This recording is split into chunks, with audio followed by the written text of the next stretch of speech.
তারপর কি করে ঘটলো বাকিটা? ওই লোকটার জন্য।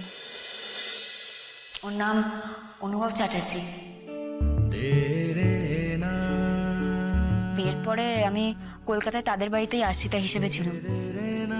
জানো তো, সে আমাকে বারবার বলতো, তোমাকে কিন্তু পরীক্ষাটা দিতে হবে লাজু। সে যা করেই হোক অফিস থেকে এসে আমাকে পড়াতো। তারপর একদিন সে এসে আমাকে বললো সে নাকি আমার গ্রামের স্কুলে গিয়ে আমার দিদিমণিদের সঙ্গে কথা বলেছে। তারা নাকি বলেছিল আমি পরীক্ষাটা দিতে পারবো। তারপর কয়েকটা দিন সে আমাকে আমার বাপ মায়ের বাড়িতে রেখেছিল, যাতে আমি মন দিয়ে ঠিক করে পড়াশোনা করতে পারি। জানো তো, সে আমার পড়াশোনা একদম কড়া চোখ রাখত।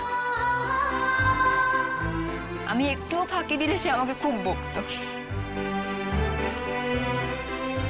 ওর জন্যই আমার পরীক্ষাটা দেওয়া হয়েছে। আমি ওর জন্যই জয়েন্টে পাশ করেছি। সেখানেও তো তুমি খুব ভালো রেজাল্ট করেছো। হ্যাঁ গো, আমি ডাক্তার হতে চাই।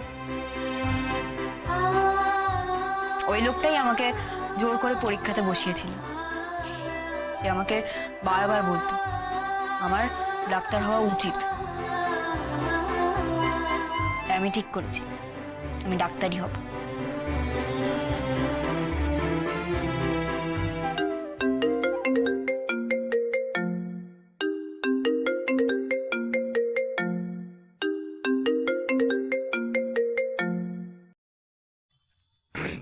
এই যে ম্যাডাম সেলিব্রিটি, আপনার খবর তো দেখছি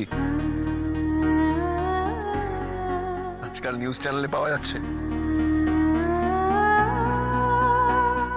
হ্যালো হ্যালো সেলিব্রিটি ম্যাডাম, শুনছেন? তুমি আমার সাথে ওইভাবে কথা বলবে না। সেলিব্রিটি মানে আমি জানি। তবে আর কি, আমি যে ভুল বলছি না সেটা তো বুঝতেই পারছো। তোমাকেই দেখছিলাম, অবাক হয়ে তোমার কথাই শুনছিলাম, তার মধ্যেই তোমার ফোনটা এলো। সকালে তোমার ফোন ধরিনি আমি। সে তো দেখলাম।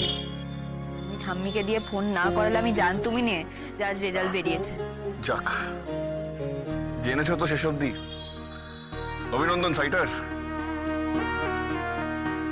সত্যি আমার খুব ভালো লাগছে।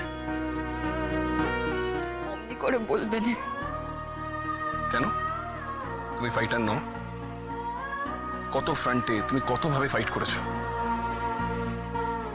এখনো করে চলেছো। আচ্ছা লাজু, তুমি একটা কথা বলো তো,